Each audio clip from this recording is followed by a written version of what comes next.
Welcome to chapter 12, the Book of Nehemiah. The priests and the Levites ascend with Jerubbaal. There's a lot in this chapter, a lot of names again we'll be going through, but it's mainly, we'll go into a little bit here of a dedication of the wall. And it begins, and these are the Iaris, the priests. Hieroglyphic comes from that, the hero, and the Levites. Ascending with Zorobabel, son of Salathiel, and Isu, and that was, I should have highlighted that in red, Jesus, Isus, Yeshua. Here it's got Jeshua and Joshua, Jesus in the New Testament, really convoluted because of the King James translators not using the same pronunciation on this name whenever they saw it. But it is what it is, so now you know it's Jesus, Isus, as his name in Greek, and the rest of these people that with these men were Saraiah, Eremias, and I don't, Jeremiah, the prophet maybe, Esdras, when he first started going with them, I'm not sure, Amarias, Maluk, Atush, Sekanias, Reum, Merimoth, Adaias, Genathon, Avias, Miamin, Madias, Belgas, Samaias, Ioia. Wow, there's 4 vowels. Iota, Omega, Iota, Alpha. Ioia, Riv. Idaias, Salu, Amuk, Helkias, Othuias, another 4 there. These were the rulers, the archontes of the priests, and their Adelphi brothers in the days of Isu, Jesus, Joshua, and Yeshua here. And the Levites, and I should have a dash there, Isus. Now, if it's the same, not sure, but if it is, then it would be a Levite. But the priests were, Levi was of a priestess in the Levites, but anyway, the other ones are Vanui, Kadmiel, Saravias, Iodae, Mathanias, over the acknowledgments. I don't know why I have which was, because it doesn't have that, and doesn't need to be there. They were over the acknowledgments. He and his brothers. Now, who he is talking about, unless it was Yeshua with a separation from these others, doesn't say. So I have to just guess, and that's the best I can come up with a guess. And Varvakias and Anai, their brothers, were over against them in the daily rotations set up, I believe, by David. And Isus engendered Joachim. Now, it doesn't give Isus's last surname yet, but we know later in verse 26 it's Josedek. But here he engendered a son, Joachim. And Joachim engendered Eliasib, and Eliasib engendered Eodae. So for all these people, if this was written, when this was written, now these can all be brothers, I suppose, but it says he engendered Joachim and Joachim, so I'm guessing that wouldn't be a brother, because that would be this Joachim would be the son, and Eliasib would be the grandson, and Eodae would be the great-grandson, and Eonathan, the great-great-grandson, and Adu, the great-great-great-grandson. So you're going down 4 or 5 generations after this. So that's taking us quite a ways into the time closer to getting closer to Alexander the Great coming. In the days of Joachim, that's his son, Jeshua's son, were the priests and the rulers of the families. So it's a little bit later now. And to Saraiah, Amarias, and to Jeremiah, Ananias, and to Ezra, the priest, I guess, Mesullam, to Amariah, Eonan, and to Melchi, Amaluk, Eonathan, to Shechaniah, Eosiph, and to Ares, Ednas, and to Marimoth, Elkeh, and to Adai, Zacharias, to Ganathon, Mesullam, to Avia, Zechri, to Miamim, Madai, to Pelati, and to, doesn't have anybody after that, so I don't know, to Balgas, Samue, to Semiah, Eonathan, to Eorib,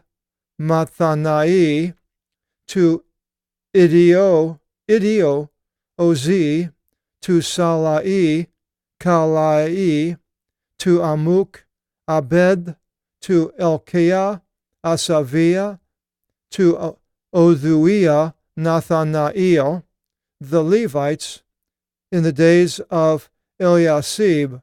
They were Eoada, and Eoah, and Eonan, and Eoah. They were written down as rulers of the families, and the priests in the basileia of Darius the Persian. Now that was back. Darius was, I think, next one, two after Cyrus. So this would have been people earlier. And the sons of Levi, of the families, paternal comes from that, were written down upon the Vivliu of the words of the days, even unto the days of Eonan, son of Eliasib. So it takes a lot to, if a person was really interested and want to sit down and put this all together, finding out who's where and where's in a giant linealogy of Ezra and Nehemiah, that'd be wonderful. But it's, to me, it's interesting, but it's not anything that, it's more of something if you're into genealogy and if you're Jewish, I suppose. And the rulers of the Leviton, Asavias, and Saravias, and Isu, Jesus, Joshua, Yeshua, and the sons of Kadmiel, and their brothers over against them, for praising and making acknowledgement by the Entoli, the command of David. Anthropology comes from that word, the man of Theu, in daily rotation, by daily rotation. Ephemeral, comes from that. And Mathanias and Vakias, Abdias, Mosolam, Telmon, Akub, were guarding gatekeepers of the watch in my gathering, the gatekeepers. And that would be Nehemiah, getting these gatekeepers together, and that was the people. And these were in the days of Joachim, son of Isu, son of Josedek. Never got his name, son of Josedek. And in the days of Nehemiah, the ruler, Nehemiah, and of Ezra the priest and scribe, Esdras. So now somebody narrator may have written 26 because it gives these names as somebody else, not as Nehemiah himself. Now, I changed a little bit here. This word, and in Egkenies of the wall, Egkenies is a dedication. And it doesn't say a festival as such, but I put a festival of, because in the dictionary it had a festival, could be a festival or holiday, but basically it's a dedication. And this dedication has also happened earlier, where in Numbers 7, 10, and 11, we have the dedication of the altar using this word. I did a search on 1456, and you can do it, and it's interesting. So the original dedication mentioned was the altar in Numbers 7, 10, and 11. And the Hebrew word for this is ganucha, and that's number 2598 in Strong's Hebrew numerology numbering. So this was the dedication of the wall. Now, in Ezra 16 and verse 17, we have the dedication using this word of the house, of the holy place, and that was another dedication. Another dedication that's mentioned in the Bible, but it's nothing to do with the things of God, is a dedication of the image in Daniel 3:2. Now, as we go through here and we find out about this dedication of the wall, and probably had to do with the temple and so forth, this word is used only once in the New Testament. And it says in John 10:22, and took place the holiday of rededication in Jerusalem, and it was winter. And this is where Jesus went. Now, people say it's Hanukkah. Well, Hanukkah is a rededication of the cleansing of the temple after, I think, as Antiochus Epiphanes came in and slaughtered a pig on the altar and so forth. It's extra biblical. It's not in the Bible. It's in history. It might be in the Apocrypha, but it's not in the 66 books of the Bible that are considered, that are all Hebrew, not Greek, that are considered the canon, Hebrew canon, because they're Hebrew. The dedication that I believe that Jesus went to is this dedication that they were celebrating, not this Hanukkah. This is my guess, because the word in the New Testament is the same. And the dedication to me would be the dedication of the wall. That was what they were celebrating, because that's what it mentions in the Bible. It doesn't mention anything about a Hanukkah. That was something extra biblical. And of course, it seems like the Jews always like things that are extra biblical. They don't seem to go along with the things of the Bible. They love the Torah, but it doesn't seem like they do a lot of studies of the prophets and Ezra, Nehemiah, and so forth. So I would think anybody in the New Testament has nothing to do with Hanukkah. Now, sure, there is a festival of Hanukkah. I'm not saying that, but I'm saying that the dedication that Jesus went to was probably the festival of the dedication was probably of this one. And we'll go through this a little bit more. It says, and in the dedication of the wall, now I put festival again, it doesn't have to be there, of the wall of Jerusalem, they sought out the Levites in their topis. A topography comes from that place, maps. To bring them into Jerusalem to observe the dedication with gladness. I had rededication. It's not I struck that out. And they're getting these Levites in the different Levitical cities around. They're not all in Jerusalem. So this shows this was a little bit later time where Israel is being rebuilt and Jerusalem's wall has been rebuilt. And the Jews are throughout the land. So they're there with gladness and in praise and in odes,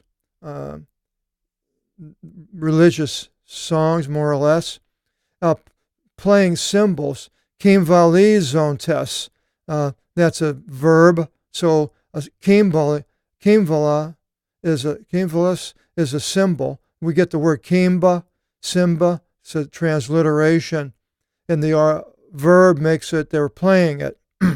And psalteria, and kinires, psalteries, and lutes.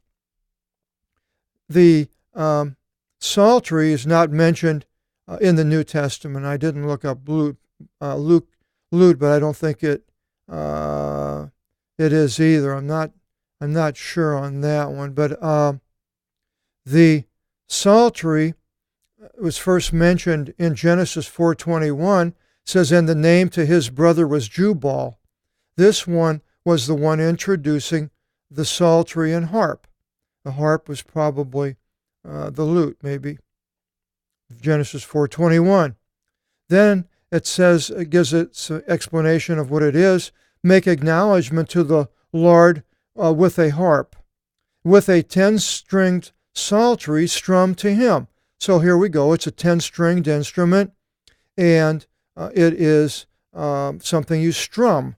And so people that are interested in stringed instruments, guitars, and so forth, would know how they use the 10-string psaltery, how it would work. I mean, you have octaves, but an octave is 8, not 10. So I don't know how. I'm not a musician as far as a stringed musician. I played the clarinet in some college and afterwards in a Maranatha orchestra for a year, but I'm not sure on how stringed instruments, how they're listed. But anyway, the psaltery there we know is 10-string. It says in Isaiah 5:12 that it was used for entertainment when people got drunk and they misused the playing of these instruments, and it was for non-religious purposes and had parties and so forth. And so that's in Isaiah 5:12. And then in Ezekiel 33:32, it mentions that it's a sweet-sounding instrument. So we know that that's the case with the psaltery. Now the lute, 2796:1, it mentions it first in 1 Samuel 10:5 when Saul was looking for his father's lost animals, and he ended up with meeting Samuel, who was to anoint the king, which would have been Saul. And so as Saul was leaving, it says the prophets of Bama played the lute among other instruments, and that's 1 Samuel 10:5. Then in 1 Samuel 16:16 it says, "And it will be when the ferocious spirit be unto you by God," that is unto King Saul by that time, "that he," a person that comes to play, that is, "that he should strum with his lute, and it will be good to you." That's 1 Samuel 16:16. So strumming on that instrument also. And then in 1 Samuel 16:23, it mentions that David took the lute and he strummed with his hand. And we mentioned in 1 Kings 10:12 that lutes were for the singers, so they sang along with the lute. And when David was bringing the ark into Jerusalem, at the transfer of it from one place to the other, the people were playing the lute and all these different instruments and dancing. So churches that don't have instruments in it, and I don't know where they get that from, because God tells people to play in that place in Psalms 33:2. "Make acknowledgement to the Lord with a harp, with a 10-string psaltery strummed to him." So why a church would say not playing an instrument is beyond my understanding. And if you're going to a church and they're bringing up that kind of stuff, then I would really question their teachings, and that they're teaching the Bible, if they're teaching some other kind of things that they think is right or wrong because of the tradition of that church. That would be strange. I wouldn't like hearing that. Then it continues in 28, "And the sons of the singers gathered even from the place round about Jerusalem, and from the properties of the Netophati." Now, I don't know what that is and who they are, but it's someplace around Jerusalem, and in Beth Gilgal, Beth Galgal, and from the Agron, agriculture from the fields of Gebea, Oh, wow. Gabe'e, and Asmoth. For the singers built nearby properties for themselves surrounding Jerusalem. And the priests and the Levites cleansed themselves, and they cleansed the people and the gates and the wall. So I'm not sure, I'm sprinkling things on it. And they brought the rulers of Judah upon the wall. The wall's fairly wide. And I stationed, now as Nehemiah, probably two great companies above over praise or for praise. And one went at the right of the wall of the gate of the dung. So now we're going to go to the gates here. The gate of the dung. Okay, now where is the gate of the dung on here? I can hardly see it. Wow. Let me see if I can enlarge it here. I think it's down. Yeah, the dung gate goes into the valley of Hinnom. There it is, the valley of Hinnom. So he's stationing them down there. And one went at the right of the wall of the gate of the dung. So, in the right of the wall, I don't know if it's, I guess that's looking from inside out. So, it sounds like it would have went to the south and so forth. And Hoshea and half of the rulers of Judah went behind them. And Azarias and Esdras, probably Ezra the priest, and Mesullam. And Eudas and Benjamin, and those are the people of Judah and Benjamin, and Samaias and Jeremias, and some from the sons of the priests with trumpets. That would be metal trumpets, salpinxi, not keras, which are not shofar with animal horn, but these were metal trumpets. And Zacharias, son of Eonathan, son of Samaiah, son of Mattaniah, son of Micaiah, son of Zakur, son of Asaph, and his brothers, Samaias and Ezriel, Gelonai, Maiah, Nathanael, and Eodas, and Anani, to praise in instruments, odes of David the man, Anthropotheu. And Ezra the grammatefs, the scribe, was in front of them. One who wrote the book of Ezra, which they are kind of intertwined here, as you can see. And so Ezra was in the front of those people that went with them. Upon the gate at the spring, over by them, they ascended upon the stairways of the city of David, by ascending the wall on top of the house of David and to the water gate. So now, in the water gate, now here's the water gate. So apparently some of them are going up here. Okay. And according to the east. So some of them went that way. And for praise. And the second group went forth to meet them. And I was behind them, and half of the people were above the wall. Emisi, hemi, comes from that word, a hemi, is half. Up there, half of the people were above the wall, up above the tower of the furnaces and unto the broad wall. So now, the tower of the furnaces, the broad wall is over here. Oh, here, tower of the ovens. So that's it right there. So they're over there, and they're splitting up and going both ways. And up above the gate of Ephraim, and upon the gate of Esianah, and upon the fish gate. So let's see, we got the gate of Ephraim, and this is the old gate and the fish gate. Ephraim, old gate, fish gate. Ephraim, old gate, fish gate. Well, there's the fish gate, old gate, fish gate, Ephraim. It doesn't show Ephraim, but we got two of them there going this way. And then and the tower of Anamael, and from the tower of Meah, and unto the gate of the sheep. So Hananeel, Meah, sheep. There's Hananeel, Meah, and the sheep gate. And that is, I guess, up there on I think this must be the temple. Solomon's temple is down here.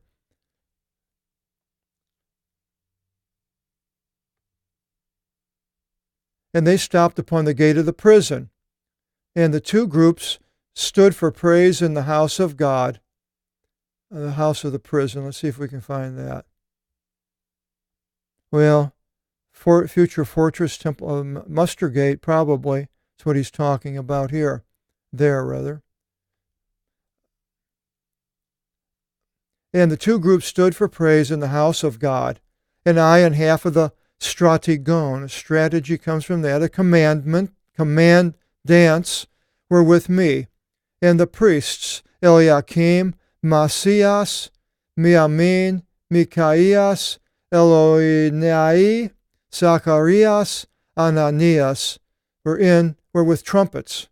And Masias, Semaias, Eleazar, Ozi, Eoanan, Melchias, and Elam, and Eazur, and they were there. And the singers were heard, and Easarias, the overseer, Episcopalian, Episcopos comes from that.